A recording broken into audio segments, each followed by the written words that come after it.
Shivaya.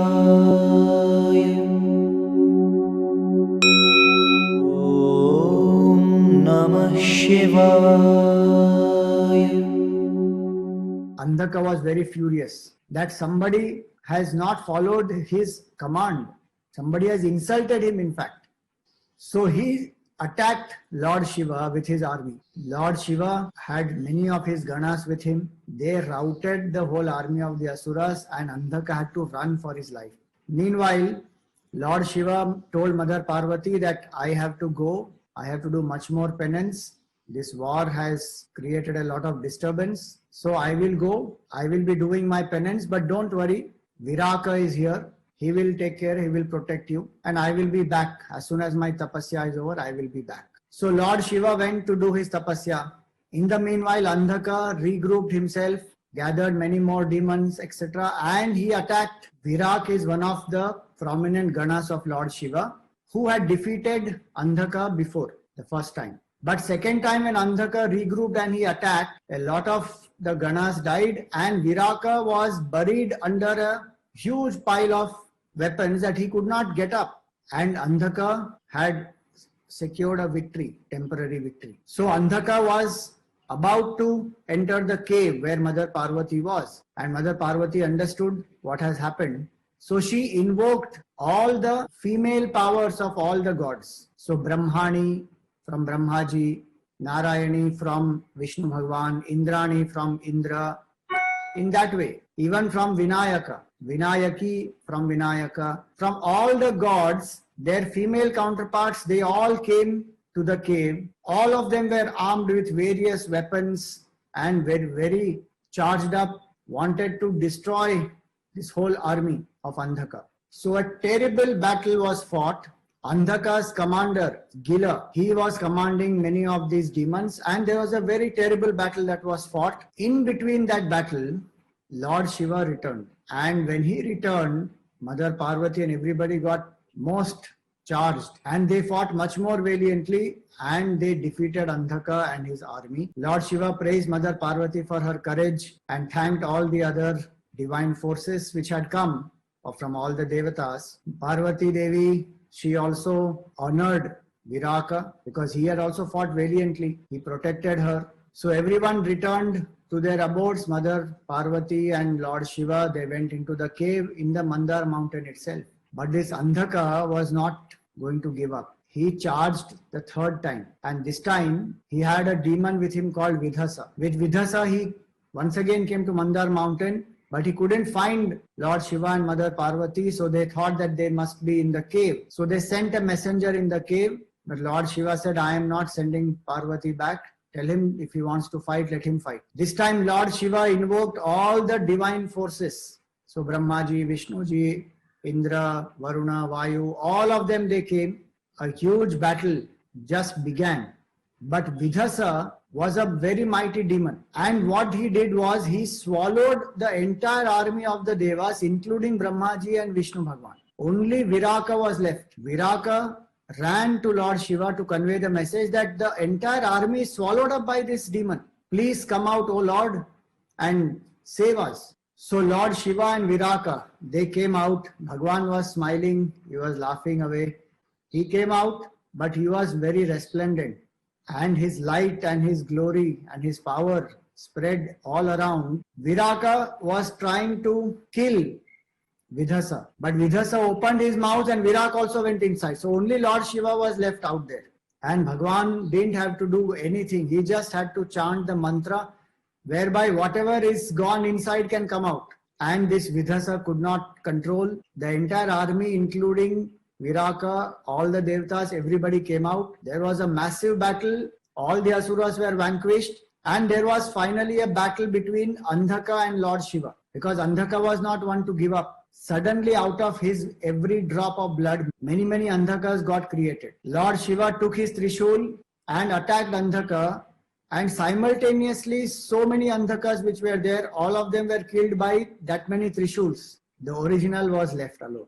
Bhagwan with his Trishul lifted up that Andhaka, and he would have died. It was the will of Bhagwan.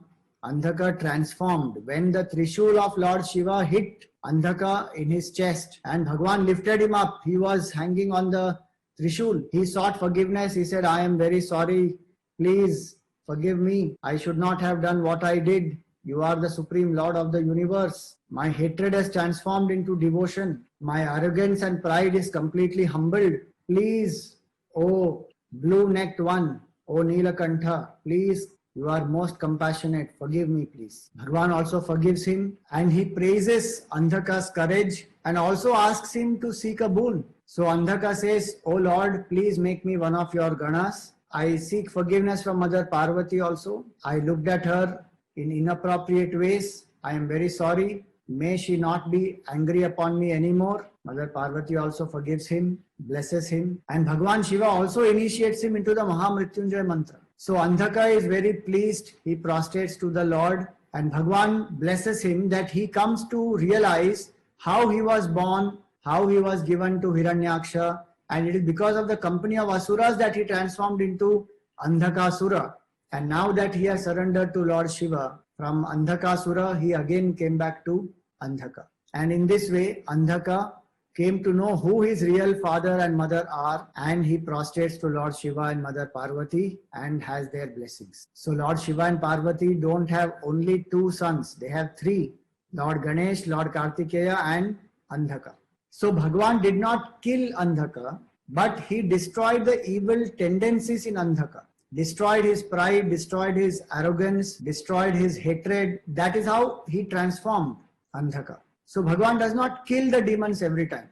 The deeper transformation always is the transformation of the tendencies and the thoughts. Whoever worships the Lord in this form of Andhakasura Sudanaha is blessed with knowledge of the Supreme. Now the story is very elaborate, but what is the significance of this story? Andhaka was born in darkness. So he is a symbol of ignorance. He always say, Ajnana Timirandhasya. I am blinded by the darkness of ignorance. So ignorance is connected to darkness. When one is blind, there is darkness. And there is a lot of dependency because of that. So Andhaka is a symbol of Ajnana, ignorance. Andhaka did not know who his real parents were. We are like that. We do not know that Lord Shiva and Mother Parvati are our parents. We have divine origin. And many times we grow up as orphans. Sometimes we get into bad company and we also develop asuric tendencies. By the grace and blessings of the Lord, we may even attain some powers. We may become strong, we may become mighty, we may become very successful. But pride, ego, they enter our mind. And intoxicated by that pride and ego, we exploit Mother Nature. Have we not done that as human beings? How much destruction are we causing to Mother Nature? Because we do not look at Mother Nature through the attitude of reverence, but we look at her as an object of our enjoyment, meant for us to exploit.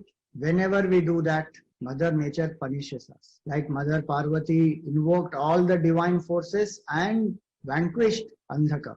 In spite of learning lessons from Mother Nature, again and again we repeat the same mistakes. Again and again we continue to exploit Mother Nature. Finally, it is Lord Shiva who has to come and completely humble our pride, destroy all our ego. And yet how compassionate Bhagwan is, that when Andhaka surrenders to Bhagwan, when we surrender to the Lord, accepting our mistake, we become humble, we invoke devotion, then Bhagwan not only forgives us, but also blesses us with the right knowledge that our nature is divine. We are children of the Supreme Lord. So how we should look at the whole Prakriti? We should look at whole Prakriti as Mother Nature. When we start looking at Prakriti as Mother, we start worshipping her, revering her, then her grace and blessings are there in abundance on us. And Bhagwan also makes Andhaka his Gana, destroys his ignorance. Hence may the Lord destroy the Andhaka in us, the ego which blinds us to the vision of the truth.